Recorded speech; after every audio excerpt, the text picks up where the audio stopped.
Là, on est dans l'après-Brexit. Il y a aussi sans doute de la part à la fois des Écossais et des Irlandais une part de surenchère parce qu'ils veulent obtenir des choses d'une part de l'Union européenne, d'autre part de Londres. J'ai quand même du mal, peut-être simplement parce qu'on a l'histoire en tête, à penser que l'Écosse ou l'Irlande du Nord voudraient se séparer de l'Angleterre. Mais c'est possible. D'ailleurs, les responsables de ces deux entités le disent. Le Premier ministre britannique n'a aucun mandat pour négocier, parler ou pour gérer les choses avec la Commission européenne ou avec qui que ce soit au nom du peuple qui vit ici. Un second référendum d'indépendance est clairement une option qui doit être mise sur la table et qui est sur la table.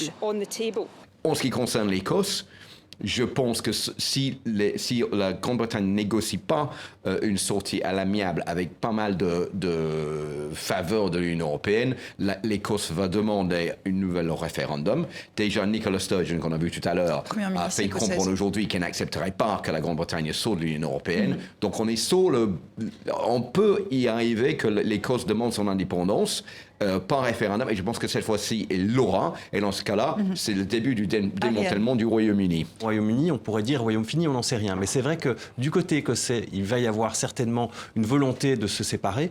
Moi, je suis surtout très inquiet par rapport à la situation de l'Irlande du Nord. Et on oublie de le souligner, parce que le Good Friday Agreement de 98, de 98, était aussi facilité par l'Europe. Le fait de remettre en place une frontière entre la partie nord et la République d'Irlande, ça risque de polariser de nouveau les tensions communautaires entre protestants et catholiques. Ça risque de relancer les volontés nationalistes du Sinn Féin. Et là, on est tout de même dans un conflit qui est en cours de résolution, mais qui est toujours prêt à exploser.